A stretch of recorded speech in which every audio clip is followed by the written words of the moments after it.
Fala pessoal, tudo bem? Sejam bem-vindos a mais um NutriCast. Eu me chamo Vinícius e a convidada de hoje é uma convidada super especial. Inaugurando o nosso podcast é a Sandra Chemin. Sandra, seja muito bem-vinda. Se puder apresentar um pouquinho para o pessoal. Olá, Vinícius, olá a todos. Eu sou nutricionista desde o milênio passado, né? Eu me formei há muito tempo, eu me formei em 1978, onde até os pais de vocês, acho que nem eram nascidos, e eu acompanhei todas as mudanças da nutrição, da profissão, da ciência ao longo desses 40 anos. E muita coisa mudou, o que me dá a certeza que a ciência da nutrição era a ciência do passado, do presente e do futuro, porque só sobreviveremos quando estivermos bem alimentados. Sandra, você poderia contar pra gente um pouquinho da sua história, né, na nutrição, como que iniciou a sua paixão pela área? Se puder falar um pouquinho pra gente. Vamos lá. Eu tenho uma irmã 10 anos mais velha que fez o técnico de nutrição. E naquela época eu a acompanhava na escola Carlos de Campos e achava aquilo tudo muito maravilhoso. E conhecer o alimento era tudo para mim. Quando eu estudei, só existia a USP e eram só 20 vagas. E estava no pool da nutrição, era mais ou menos uns 200 candidatos por vaga. Estudei bastante, especialmente porque eu era de escola pública, não tinha uma formação muito forte, não tinha dinheiro para conseguir, né, ter uma formação forte. Batalhei, consegui uma bolsa no cursinho, estudava manhã, tarde e noite, entrei então na USP. Ao entrar, eu fui a primeira turma que mudou de 3 para 4 anos o curso, e a primeira turma que introduziu o estágio de UAN, porque até então os estágios na área de nutrição era só saúde pública e clínica, não existiam essas outras áreas, e também não existia CRN. Só que eu me formei, e como não existia CRN, eu me formei em dezembro. Em novembro eu já estava empregada. Eles iam dentro da faculdade pedir, pelo amor de Deus, para a gente trabalhar como nutricionista. Tamanha começou o reconhecimento. No ano seguinte, nos reunimos assim num auditório, e não eram muitas pessoas, eram umas 400, 500 nutricionistas no máximo em todo o estado, acho que não chegava a isso, e trabalhamos na política da profissão ser reconhecida e ter o conselho. Foi quando, em 78, nossa profissão foi reconhecida. A partir daí, e com o advento da nova reforma universitária, novas faculdades, novos cursos foram montados, e entre eles a São Camilo. E a São Camilo vinha com uma proposta muito diferenciada, que era mais corações nas mãos. E por eu ser uspiana, né? Eu não tinha São Camilo, porque quando eu fiz faculdade não existia São Camilo.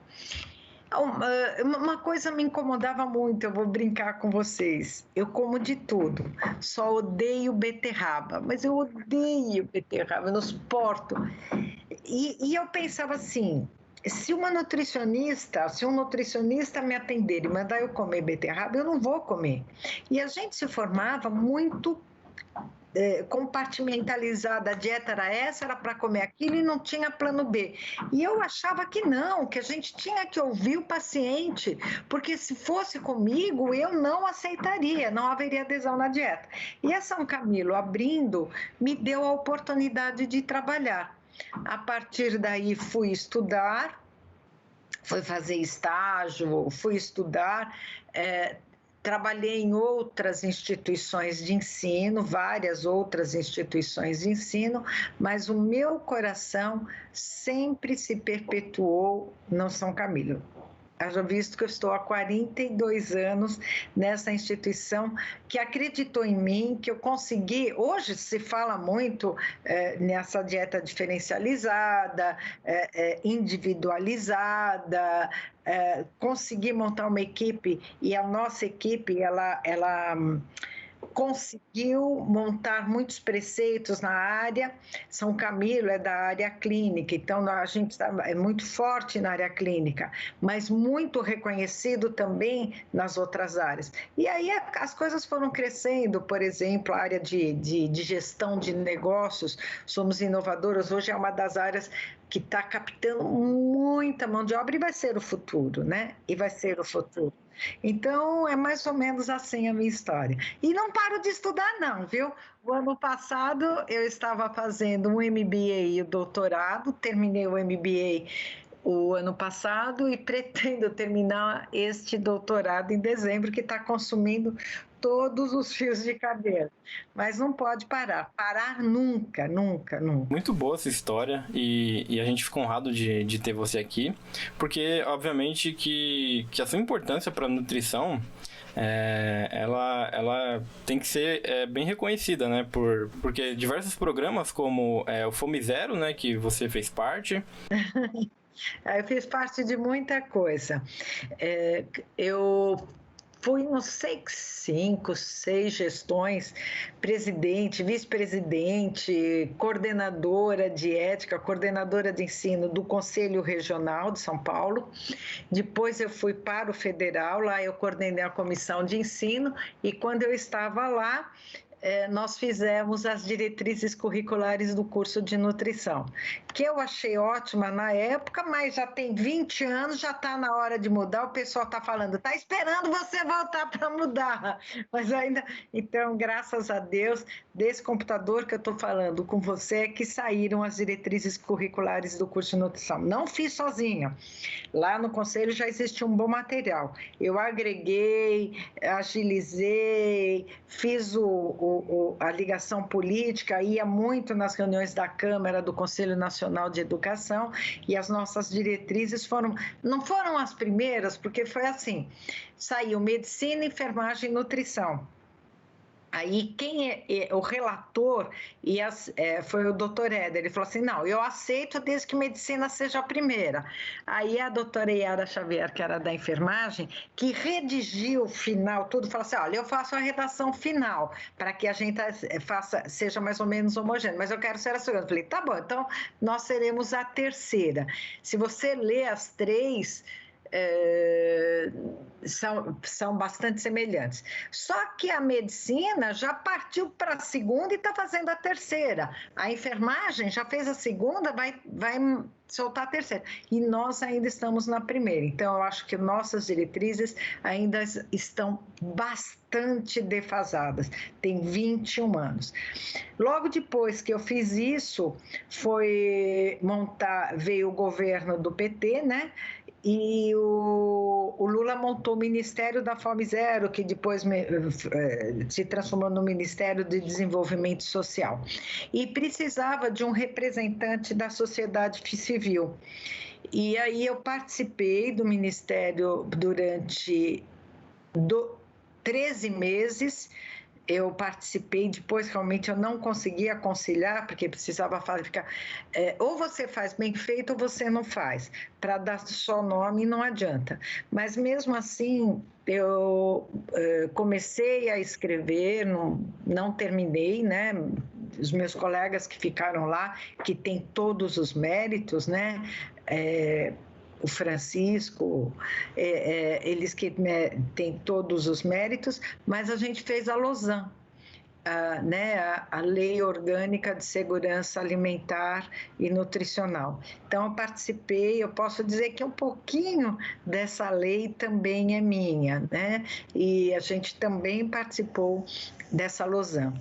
Pois, quando eu disse, não vou participar de nada, vou cuidar só da São Camilo, vieram mais 2 gestões do Conselho. Agora eu falei, não vou participar de nada, tenho doutorado, veio a Sociedade Brasileira de Alimentação e Nutrição, onde nós estamos tentando É que está tudo muito parado, né? Mas, por exemplo, alguns conceitos frente à vigilância sanitária sobre a alimentação, eles pedem muito para a sociedade, né? Algumas normas, ou eles fazem a carta aberta e nessa carta aberta eles pedem a opinião da sociedade civil, que é representada por essas sociedades. Então agora está tudo parado, mas um pouquinho antes da pandemia nós trabalhamos bastante em cima de conceitos. Eu acho que quando acabar a pandemia, tem uma coisa que está muito mal interpretada, e aí eu posso te dizer que não é só no Brasil, o que são, de fato, alimentos ultraprocessados, né? Tenho ali uma linha meio rançosa, não muito bem esclarecida. Esse é ultraprocessado? Não, esse não é, só é processado. Então, a gente precisa... mas já tem trabalhos mostrando... Não, mas a gente precisa legalizar, precisa estabelecer. E aí as indústrias de alimentos precisam se adequar. Então é nisso que a gente vai voltar a trabalhar. Cada vez que eu falo que eu vou parar, aparece mais coisa. Então foram algumas coisas que eu fiz, né, que eu me orgulho bastante. E eu posso mostrar todas as trocas de e-mail comprovando que as diretrizes saiu daqui, ó. Um ponto muito importante que eu acho que a gente comentar é sobre toda essa perspectiva, né? Seja da época da sua graduação até os tempos atuais. Como você diria que foi essa transição, né, nutricional? E além dos benefícios, claro, que precisa mudar, né, diversas coisas, mas como que você enxerga toda essa perspectiva de mudança na área da nutrição? Na área da nutrição, não da população. Não aspecto da transição nutricional da população. Isso, eu acho legal a gente comentar os dois tópicos. Bom, então vamos falar do aspecto populacional. Lá na década de 70, quando eu me formei, o maior problema da população brasileira era a subnutrição. E dentro da subnutrição, os problemas carenciais, especialmente vitamina A, ferro e aí sim por diante. Trabalhava-se muito, né? O INAM, Instituto Nacional de Alimentação e Nutrição, ele tinha políticas muito bem estabelecidas que foram montadas lá na década de 70, 80 pelo Dr. Bertoldo Cruz, e naquela época a gente estava tentando implantar. E todas essas mudanças eram necessárias, Vinícius, porque nós éramos o quintal do mundo, especialmente dos Estados Unidos. E muitas coisas aconteciam aqui. Eu vou te contar um fato rápido da USAID, né? United States, bom, enfim, que pesquisava. O americano, ele consome muito a gordura do leite, né? Ou consumia, porque agora o problema de obesidade dele está ultrapassando qualquer limite. E o mais bacana é que todo mundo está vendo, inclusive os políticos brasileiros, a interseção da obesidade frente aos problemas imunológicos, né? Dizem até que vão montar um hospital da obesidade, que eu acho ótimo. Mas, enfim, eles consumiam muito a gordura do leite, e o leite desengordurado, né, que a gente chama o desnatado, eles mandavam aqui e estimulavam para dar para as crianças recém-nascidas, ou seja, contra o aleitamento materno. E muitas crianças tiveram problemas carenciais, especialmente da vitamina A, que está na gordura do leite. Então, eu posso lhe dizer que não existia uma política protetora de alimentação e nutrição. E o INAM veio aí com toda essa força. E a gente começou a trabalhar nas políticas nutricionais. Essas políticas, elas foram sendo trabalhadas, novas indústrias de alimentos entraram, porém, esses aspectos legislativos ou até não existia tanta ciência da nutrição dizendo no que alguns alimentos eram maléficos, e a população começou a ter acesso a um grupo de alimentos que talvez não, certamente eram mais calóricos e eles incorporavam menos nutrientes. Quando foi no final da década de 80, 90, no MIT, lá nos Estados Unidos, metade da década de 90, começou-se a estudar os efeitos da hipersuplementação dos alimentos, né? Alimento enriquecido com vitamina A, vitamina D e tal. E aí, que existe mesmo, mas que era uma coisa meio incontrolável, passou então a se diminuir mais e importou-se para cá. Eles eram uma coisa, nós éramos outra. Então foram políticas também diferenciadas. E isso tudo levou a um aumento de consumo da população e a tal da fase da transição nutricional, onde deixamos o hábito de comer alimentos que eram da cultura alimentar do povo brasileiro para comer mais alimentos processados. Você é totalmente contra a indústria de alimentos? Não estou falando isso. Eu estou falando que precisa se estabelecer políticas adequadas para que não tenha o consumo exagerado de alimentos ultraprocessados. Está aí vendo, olha o que está acontecendo na Covid. Eles falam assim, a Covid pegou um paciente obeso, já é atestado de óbito. Não é bem assim, mas a gente sabe dos fatores de agravamento quando você tem a obesidade. Em toda essa transição nutricional, a profissão começou a ser mais reconhecida. Ao mesmo tempo que ela foi mais reconhecida, teve um boom das universidades, abriu-se a porteira, né? Hoje tem um levantamento da semana passada, nós estamos com mais de 2.000 cursos de nutrição. E pasme, Vinícius, pasme, mais da metade são totalmente em EAD. Né? Nós estamos vivendo um momento de EAD agora, por conta da pandemia, mas as práticas e os estágios são presenciais.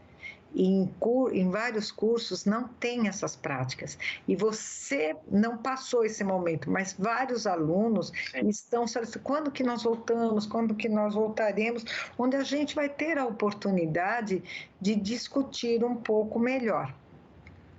E agora, com o fenômeno da Covid, os cursos de EAD se fortaleceram, porque eles são feitos em massa, com um custo infinitamente mais baixo, que não dá para concorrer. Mas esses cursos, aumentando o número, a nossa profissão, eu não vou dizer que aumentou a área de atividades, mas ela se esgarçou, ela ampliou tanto, que muitas das áreas se venderam, né, para não utilizar uma palavra mais pesada. E, lamentavelmente, perdemos, às vezes, para a internet. E aí, todo mundo acaba entendendo de nutrição, tendo seguidores, aquelas que estabelecem dietas altamente restritivas, errôneas, que nós vamos pagar um preço muito alto daqui a 5 anos. Tomara que este podcast fique até daqui a 5 anos e vocês vão passar a falar, olha o que a Sandra falou. Eu vou dar um exemplo. Um grande hospital particular de São Paulo, em 2012 e 2013, ele tinha metade de um andar apenas para transplante renal. Sim. 2016, 2017, o andar inteiro. Agora ela tem 2 andares e não está dando conta. Agora parou, né, por conta da pandemia. Transplante do quê? Hepático. Falei renal? Não, né? Falei hepático? Isso. Hepático. Transplante hepático. E esses transplantes hepáticos, eles está diminuindo muito a idade dos pacientes que procuram transplante. E eu te pergunto por quê? Bomba dieta errada. E essas pessoas, lamentavelmente, você não consegue, as que orientam, você não consegue punir. Só para você imaginar, o próprio Conselho de São Paulo, em 2017, ela teve 3 processos contra uma blogueira. E nesses 3 processos o juiz falava assim, me prove que a dieta dela faz mal, me traga um paciente que esteja ruim. E você não achava esse paciente. Então, continua, porque dá muito dinheiro. Você sabe quanto dá, por exemplo, de dinheiro livre para a pessoa que fica fazendo essas dietas errôneas? Em torno de 60 a 80 mil reais por mês. Agora, será que isso vale uma vida? Será que a vida vale? Eu estou orientando, se o outro morrer, problema dele, quem mandou me seguir? É um pouco desumano, né? Sim. Mas acontece, e hoje nós estamos perdendo para essa. Mas a gente sabe que é moda, até quando, eu não sei, e logo vai perder. Gostaria de falar também que esse fenômeno não é apenas no Brasil. Eu faço parte do FOC, né? Food Research Centers, onde tem uma junção de pesquisadores de escolas públicas e privadas, e eles estão trazendo o que está acontecendo no mundo. E isso é um fenômeno mundial, que lamentavelmente segue-se. Blogueiros que acham que dá certo isso, aquilo. Por eu ser reconhecida, já fui e sou muito assediada, né? Para falar bem disso ou daquilo. O último foi do colágeno. Vamos. Então a gente você não pode, não, bem eu não falo, eu posso falar da ciência, o que existe de fato. Agora, falar bem, falar, a não ser que realmente eu estude e consiga verificar os efeitos disso. E eu acho que é assim que tem que caminhar a ciência. Por isso que eu durmo no meu travesseiro e sou tranquila com a ciência da nutrição. É sobre a questão do EAD, né? Porque durante a pandemia, claro que houve, né, a necessidade de ter essa troca, e eu pude verificar, mesmo não estando estudando, né, que o EAD, a faculdade, né, São Camilo em si, conseguiu se adaptar muito bem à questão do EAD, trazendo, podemos dizer, uma qualidade boa de ensino.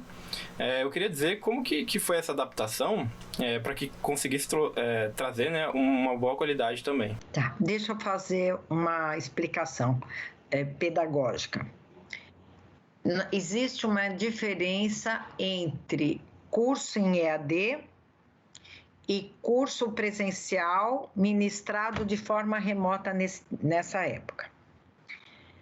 Curso em EAD, ele é padronizado para 5 ou 5 mil pessoas. Eles têm uma semana para entrar e assistir a aula no melhor horário, não precisa, entra.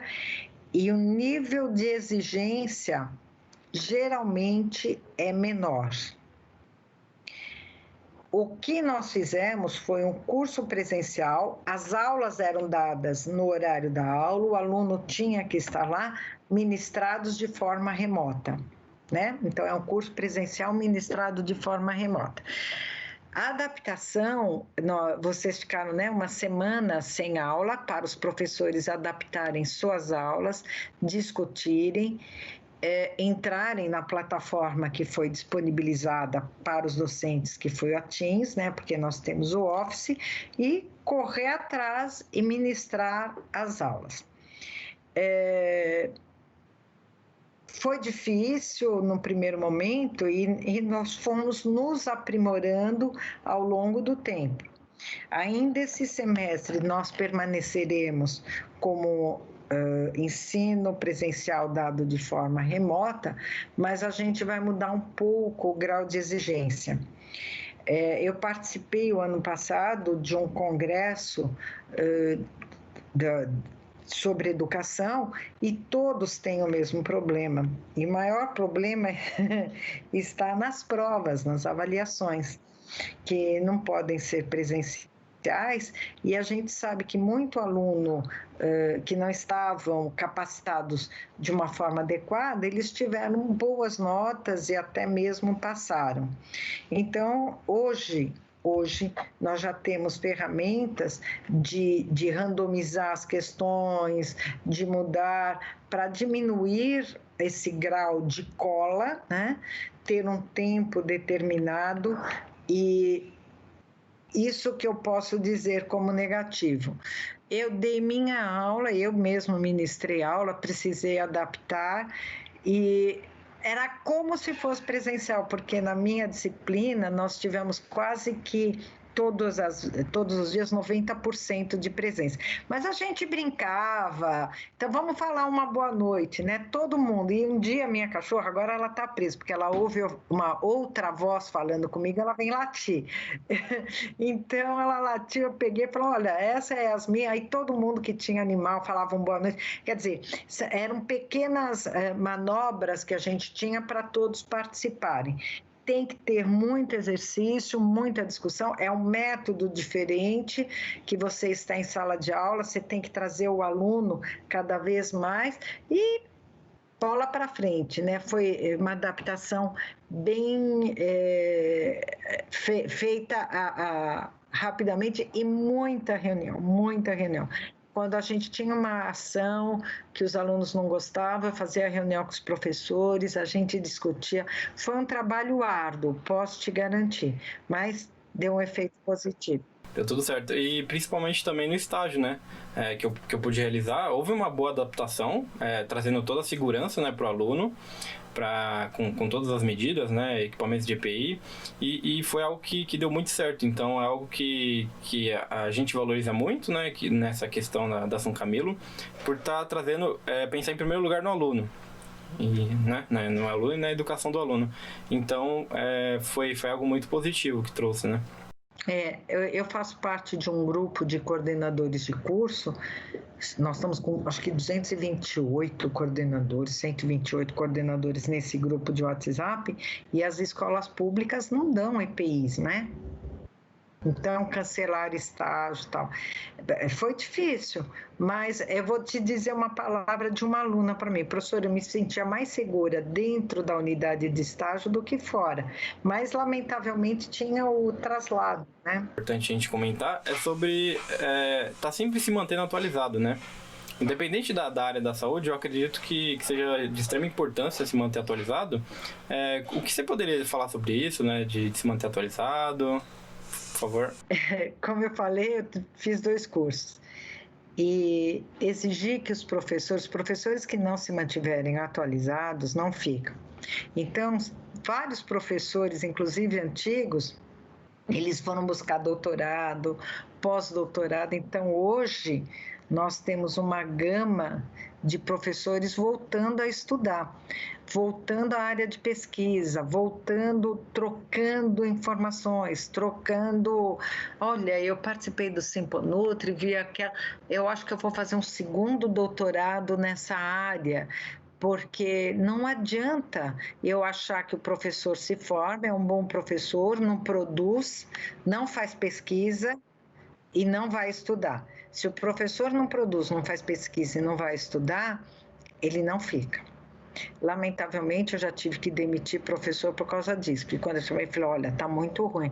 Mas eu não tenho tempo porque eu tenho 2 filhos. Eu falei, eu também não tenho tempo de ter professor que não queira, não possa e diga, não vou atrás. Tem que estudar, tem que estudar, tem que ir atrás, tem que participar, porque é um ensino diferenciado, né? A ciência da nutrição é uma ciência muito mutável. Então, se o professor não se atualizar, não produzir pesquisa, não fica. Não fica. E a gente aí está entrando com novas mudanças, né?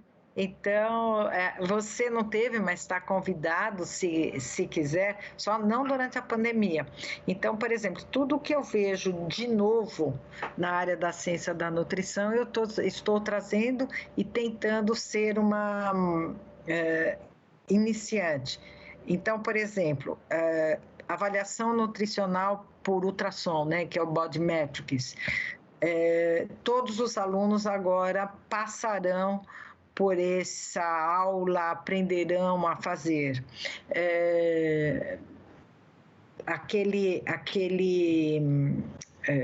Aquela simulação que a gente fez no laboratório de simulação, onde nós temos os pacientes que falam, essas coisas, isso já existe em outras instituições. Nós já trouxemos também para cá. Só que quando a gente ia começar, tivemos que parar, né? Porque são pequenos grupos, a simulação realística, tanto no Ipiranga, agora já temos na Pompeia também, porque o nosso grande problema foi, eu faço com alunos do Ipiranga, no caso da Pompeia, não, agora a gente já tem nos dois e nós vamos tocar, é muito bacana. E o que nos alimenta muito de pesquisa também é o mestrado, né? Então, nós saímos, temos as 3 especializações na área desportiva, gestão de negócios e clínicas, e o mestrado na área de materno-infantil. E estamos pleiteando, e acho que vamos conseguir, na área de atividade física. E já estamos montando um super, hiper campo de pesquisa, porque é um consultório lá no Promove, para atender os praticantes de atividade física e os atletas. Nós vamos começar a desenvolver pesquisas bem recentes, e aí com uma boa quantidade de pesquisa, uma boa densidade de novos conhecimentos, nós vamos pleitear o mestrado. Isso é um spoiler aí para você, hein? Isso é um spoiler. Spoiler em primeira mão. Em primeira mão mesmo. A gente vai... amanhã nós temos uma reunião e vamos em frente. Muito bom. Sandra, o nosso podcast, né, então é NutriCast, então ele é focado em nutrição. Eu trago dicas para estudantes também, né, que estão querendo melhorar os estudos, então eu trago estudantes que fazem ótimos resumos, por exemplo, e passam essa dica para os estudantes. E também a gente tem uma área que é só de empreendedorismo, né, na área da saúde e como gestão. Você como gestora, né, igual você comentou sobre o MBA, como que você poderia passar essa experiência, né, como que é a sua experiência nessa questão de gestão? Todo bom gestor tem que ter 2 premissas na vida a ser escrita em todo lugar para não esquecer. Primeiro, saiba ouvir.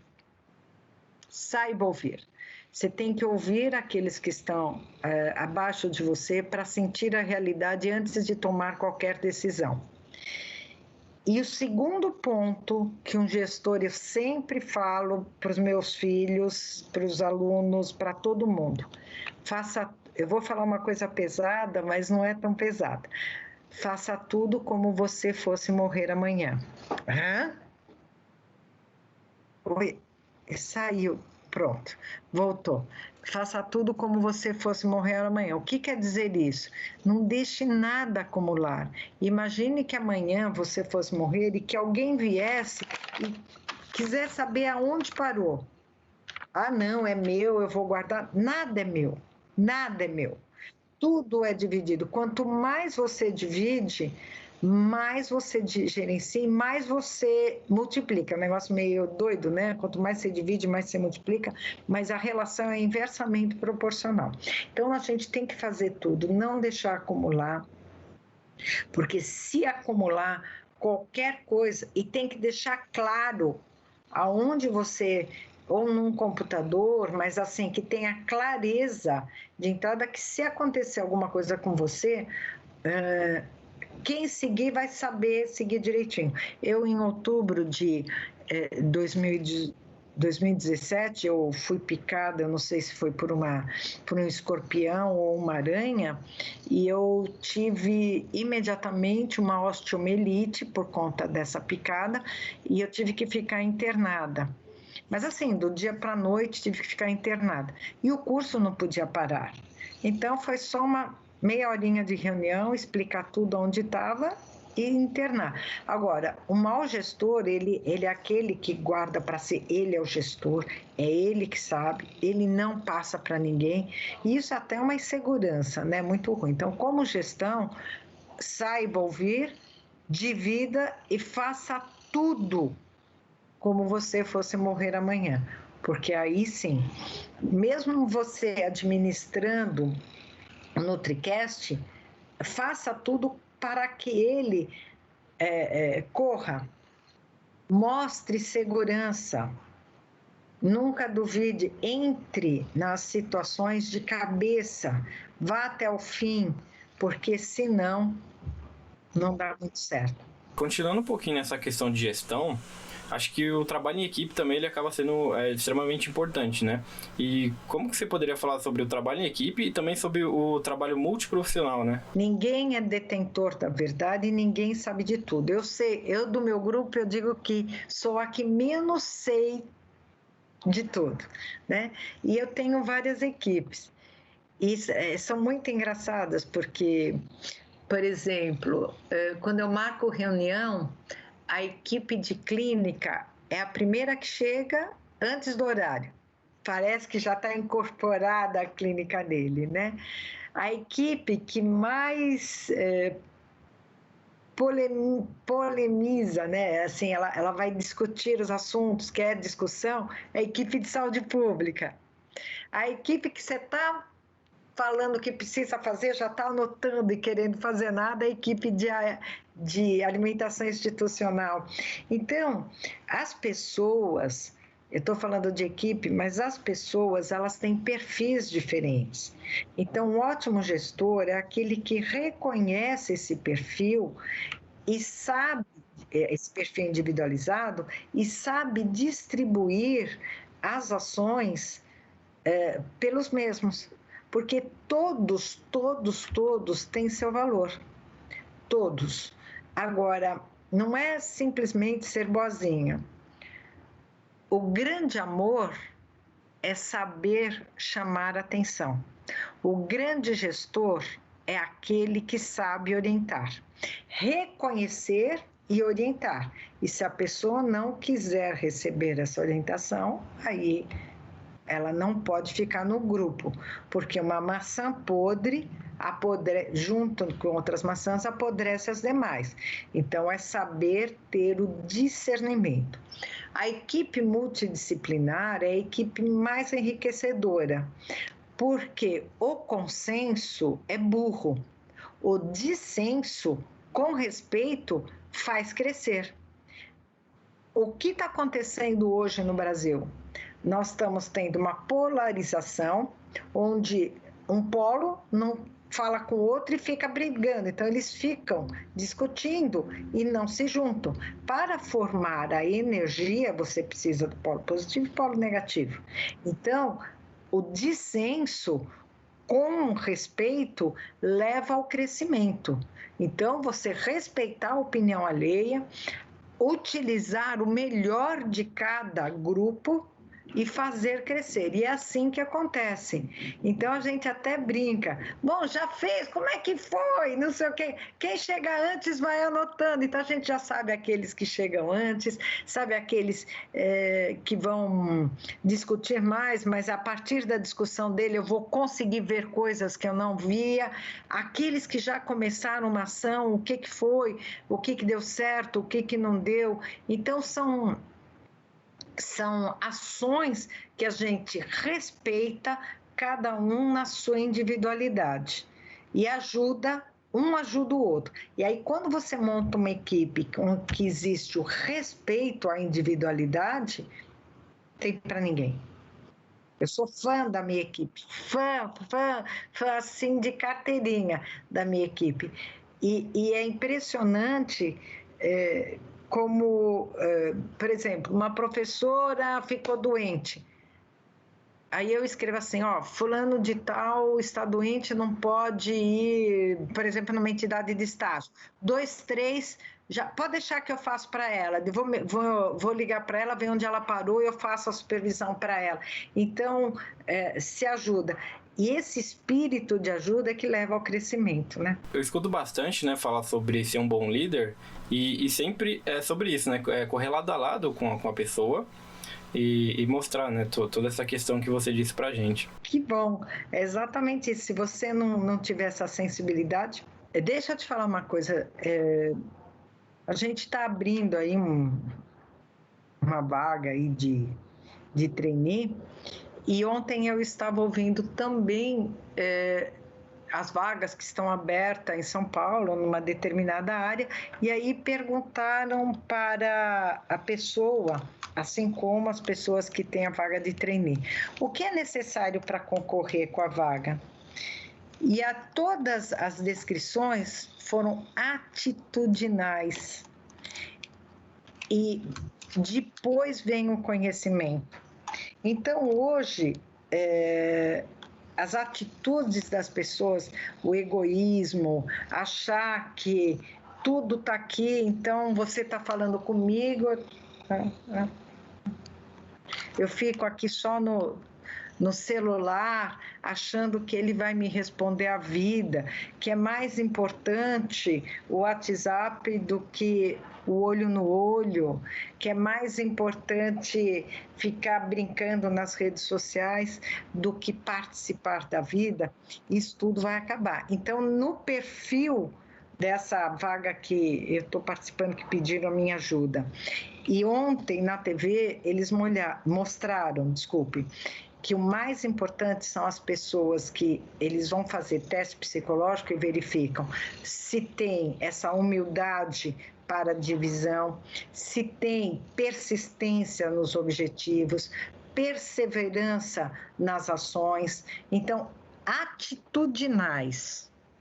E para ser um bom líder é preciso saber gerenciar essas prerrogativas atitudinais. Sandra, acho que um ponto que está todo mundo esperando para saber é sobre o livro de Tratado de Nutrição, né? Você poderia falar um pouquinho como que foi participar dele, né, escrever?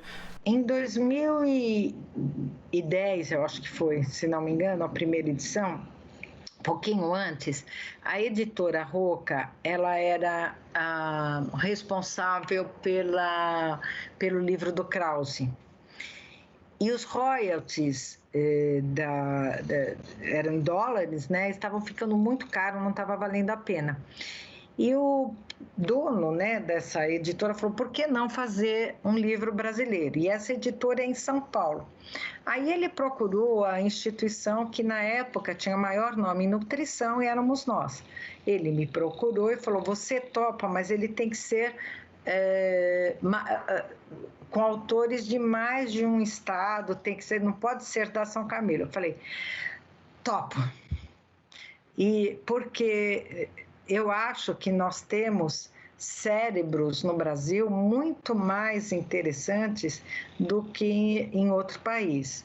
Eu tive a oportunidade de fazer um estágio no Medical Center em Houston, um pequeno estágio de 10 dias.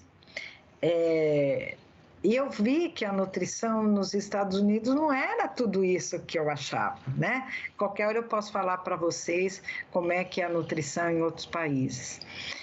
E aí eu falei assim, espera um pouquinho, nós temos universidades que têm cérebros espetaculares, achados fantásticos, que a gente pode fazer um livro brasileiro. Então, nós fizemos o primeiro, depois, esse primeiro ele foi um best-seller, ele ia concorrer até com o Prêmio Jabuti pelo número de vendas, então o pessoal estava ansioso. Em 2013, mais ou menos, lançamos a segunda edição, também esgotou. Em 2016, a terceira e paramos por aí. Por que nós paramos por aí? Porque falar de nutrição clínica é muita coisa, tanto é que é um tratado. Hoje as pessoas não têm possibilidade financeira de comprar um livro tão grande. Além disso, nós tivemos uma coisa muito desagradável. Embora as páginas eram todas protegidas contra xerox, essas coisas, o pessoal conseguia quebrar a pirataria, né? Fizeram do meu livro um e-book vendido assim, a R$20, R$30. E hoje os livros científicos, eles estão sendo muito comercializados como e-book por piratas. Só não pode comprar o livro em pirataria as instituições de ensino ou as instituições que precisam de nota. Tanto é verdade que você viu que a Saraiva quebrou, que um monte de livrarias quebraram, porque o livro saiu como e-book. Então, um livro dessa magnitude, hoje, não tem mercado brasileiro. Agora, eu fiquei muito feliz porque esse livro ele foi utilizado e é utilizado na Europa. Na Europa que eu digo, Portugal, tá? Na Europa não, estou sendo muito exagerada. É utilizado em Portugal. E a gente tinha a ideia que, como a Espanha tem praticamente 15 anos que começou a ser reconhecido o grado, né? O grado, que é a graduação de nutrição, a gente também ia introduzir lá. Mas esse fenômeno do e-book, da pirataria como e-book, ela nos impediu e hoje a gente não vai fazer mais isso, né? Acho que seria muito interessante você falar sobre a nutrição no mundo, que eu acho que é um tópico muito bom para a gente falar um pouquinho. Eu acho que uma das coisas que o pessoal mais se interessa é nos Estados Unidos. Eu posso falar nos Estados Unidos, Portugal e Espanha, que eu conheço bem. Tem Irlanda, mas é mais relato de aluno. Então, vamos falar dos Estados Unidos. Os Estados Unidos, eles têm muito medo, qualquer área profissional, de processos. Então, todas as áreas de saúde, eles têm protocolos muito bem estabelecidos pela Joint Commission, e esses protocolos, eles têm que ser obedecidos. Ponto. Não existe aquilo que eu acredito na individualização da nutrição. Então, eu vou contar algumas coisas. Nutrição, assim como todas as profissões de saúde, elas têm uma carga horária diária máxima de 6 horas. Não se trabalha 44 horas semanais, se trabalha 30 horas semanais. Porém, o profissional da saúde, ele tem que produzir alguma coisa. Diferente de nós, que quando nos formamos tiramos o CRN, eles, quando se formam, eles têm que fazer um exame da ordem. A enfermagem da NANDA, a nutrição da AND, né? A gente fala AND, né? American Nutrition Dietitian, não, que era a antiga ADA, né? Eles têm que fazer um exame da ordem para demonstrar conhecimento para ter habilitação. Esse exame da ordem, como se fosse a ordem dos advogados aqui, esse exame da ordem, eles têm prazo de validade. Então, como lá cada estado é mais ou menos um país, tem locais que esse exame vale 2, 3 anos, tem locais que esse exame vale 4 anos, tem locais que esse exame vale 5. Agora, eles estão mais ou menos tentando padronizar. Então, imagine que cada 3 anos você tem que fazer um exame da ordem. Isso vai requerer que o profissional faça o quê de saúde? Ele trabalha 6 horas, mas ele tem que fazer o quê? Se atualizar, estudar. Se ele não quiser fazer exame da ordem, ele pode fazer a prova de títulos, ou seja, participei do congresso, publiquei, você não precisa fazer exame da ordem.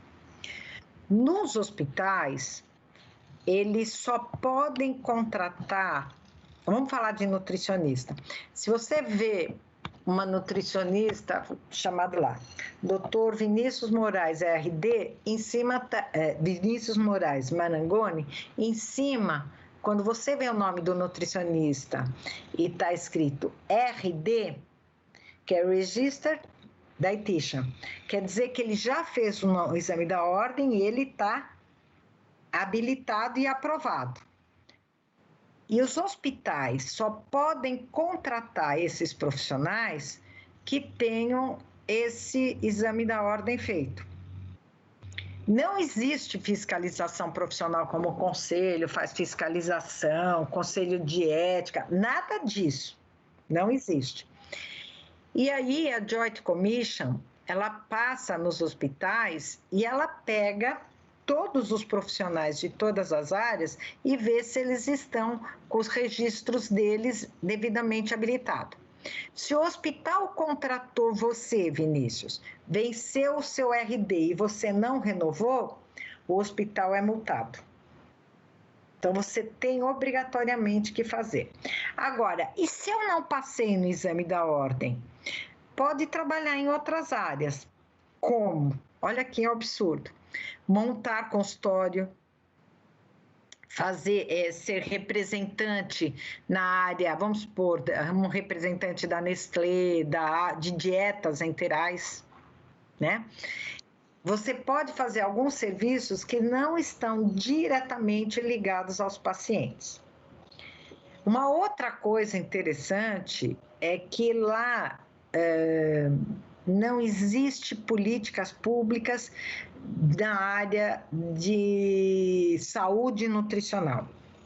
Então, por exemplo, eu vou dar um exemplo. Eu estava num hospital, quando eu estava no Texas Children, e eu puxei a dieta de um paciente, né, do carrinho, e era uma criança de 10 anos. Então, na bandeja dela tinha 2 pedaços, mais ou menos, de umas 250 gramas de frango, tipo aquele Kentucky Fried Chicken que faz no forno combinado.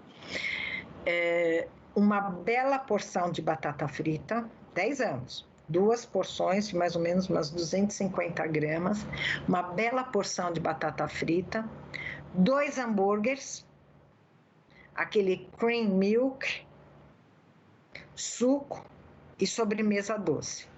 Eu olhei assim, né, 10 anos. Fiquei em estado de... Era um cubano, menino. Obeso, menino obeso. Aí eu chamei, né, falei, Nancy, come here.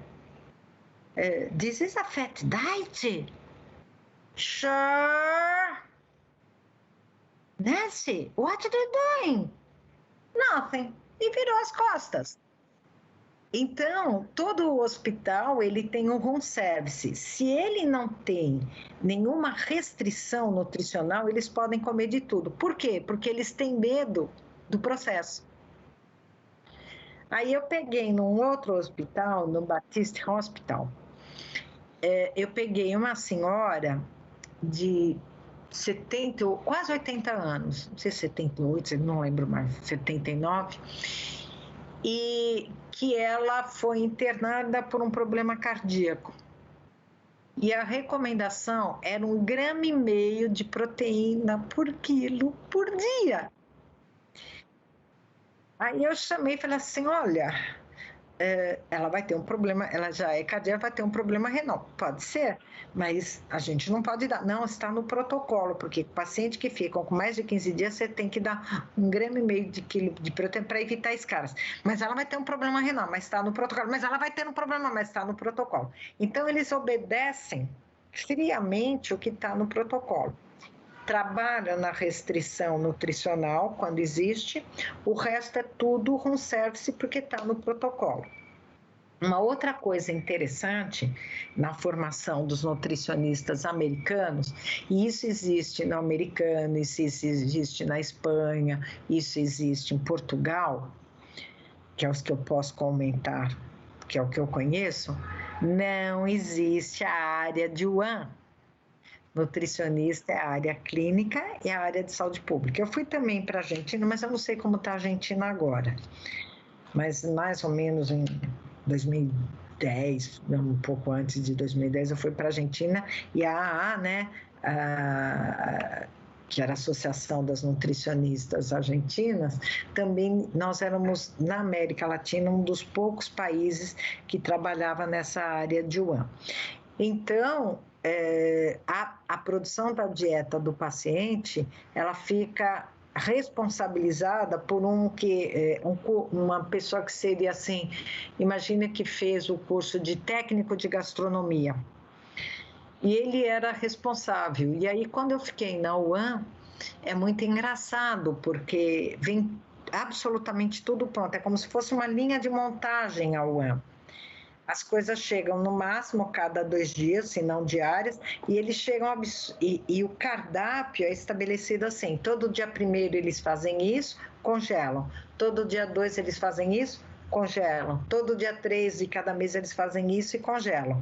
E essa pessoa, ela fica administrando, vamos supor, que eles fazem mais sopa de mandioquinha, sei lá. Que sopa de mandioquinha é muito brasileira, não existe lá. Mas imagine que fosse isso. E aí ele controla o que está congelado. Acabou. Então eu vou tirar do cardápio. Entendeu?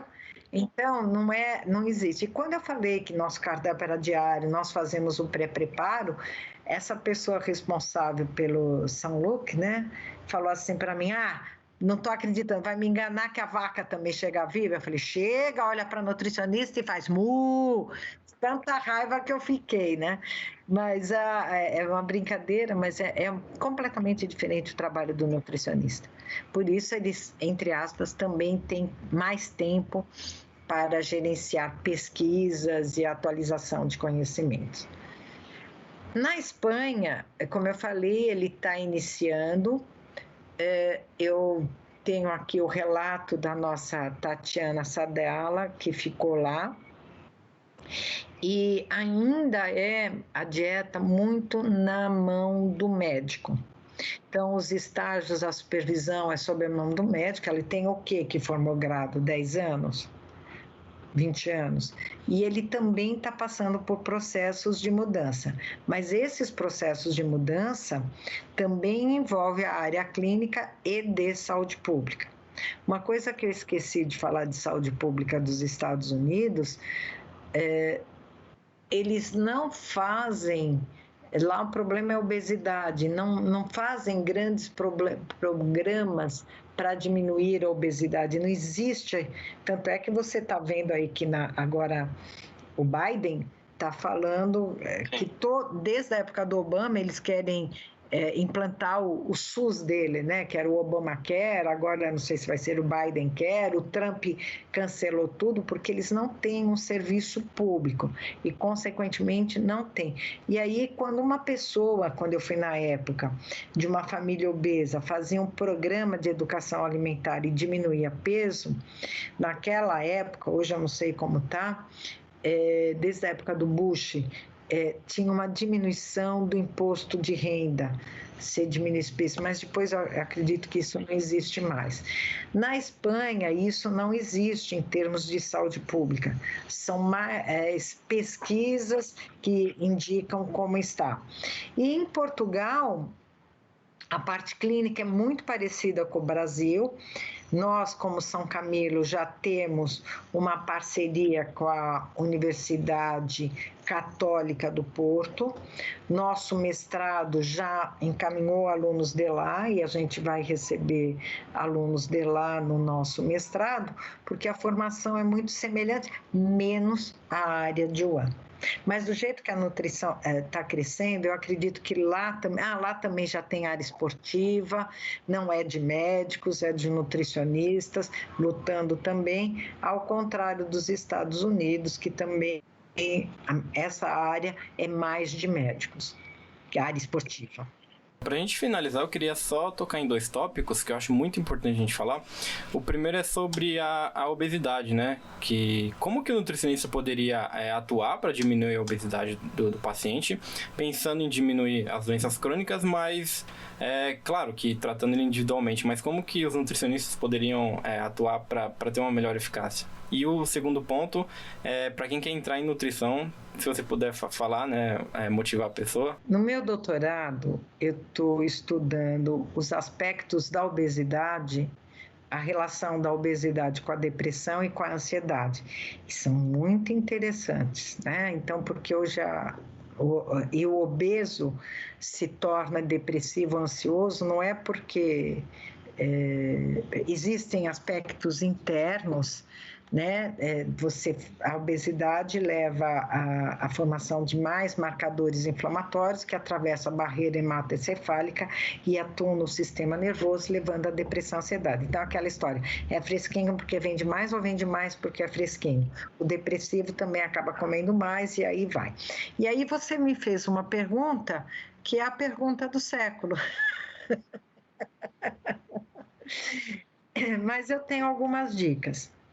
A primeira coisa é fazer o que você está fazendo. Nós não podemos concorrer com isso aqui. E aí você levar informação científica de valor para a população. A população está carente disso. A população segue blogueiros que acabam não dando certo e vindo o efeito sanfona, porque não tem uma orientação. Então, nós só conseguiremos vencer a obesidade. Eu estou um outro spoiler, hein? Em 2023, nós vamos fazer um grande congresso internacional de obesidade pela SBAM, porque o problema está se alastrando muito e a gente não tem muito a chave da solução, né? Então, nós temos que trabalhar, até tem, mas são tantas frentes, nós temos que trabalhar com as indústrias de alimentos, nós temos que trabalhar com as mídias sociais, nós temos que trabalhar com educação constante para a população, nós temos que trabalhar em programas governamentais, nós temos, são várias frentes e como nutricionista, se basear na ciência dos alimentos, e a ciência séria. Se eu pesquisar, eu não vou pesquisar numa revista, por exemplo, Qualis B3, Qualis B4. Vou dar um exemplo. Eu agora sei que o extrato do café verde, ele é fantástico, ele é termogênico e ele emagrece. Porque saiu uma pesquisa lá de não sei quem, uma pesquisa no Qualis B4. Leia os métodos, entenda o que está sendo dito antes de recomendar.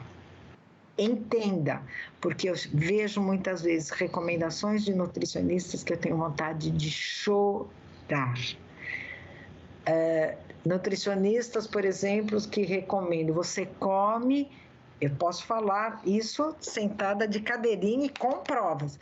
Você come à vontade e depois você vai fazer a colon hidroterapia, né? Não preciso comentar mais nada, né?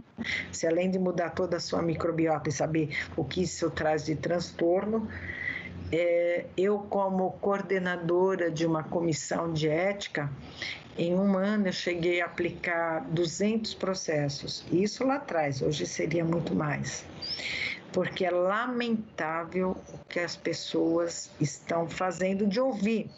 Outro exemplo, diabético pode comer açúcar desde que ele tome um chá diurético, e aí você não... sabe, você não tem. Então, para o nutricionista combater a obesidade e ir atrás da ciência. E a última pergunta era sobre um estudante, uma pessoa que quer cursar nutrição. É a minha chave, né, de sempre. Para ser nutricionista é preciso gostar do ser humano e gostar de ser humano, porque nós vamos trabalhar com o maior prazer do ser humano, que é a alimentação. E nós vamos trabalhar com a perpetuação da espécie humana. A nutrição é a mola propulsora do desenvolvimento da humanidade. Portanto, se você tem interesse, é da área de saúde. E tem mais uma coisa, né? Nós nutricionistas gostamos do belo, né? Nós não gostamos muito de sofrimento, não. Porque a gente vai buscar na alimentação, que é o prazer, né? o atendimento às necessidades nutricionais. Portanto, se você gosta da área de biológicas, não gosta muito de sofrimentos e quer que a sua espécie se perpetue, que é a espécie humana, vem para a nutrição. Sandra, gostaria de agradecer muito a sua participação. Se você puder deixar uma mensagem final para o pessoal. Leia, estude, vá em frente, não tenha medo. Você receberá muitos não, mas o sucesso está baseado na humildade, na persistência e na perseverança de buscar suas metas. Obrigada, Vinícius, e parabenizo pela iniciativa. Muito obrigado, Sandra. Gostaria de agradecer novamente. E lembrando, pessoal, que vai estar disponível em todas as plataformas de áudio, no YouTube, no Facebook e também no Instagram. Então é isso, pessoal. Muito obrigado e até o próximo episódio. Tchau, tchau. Tchau.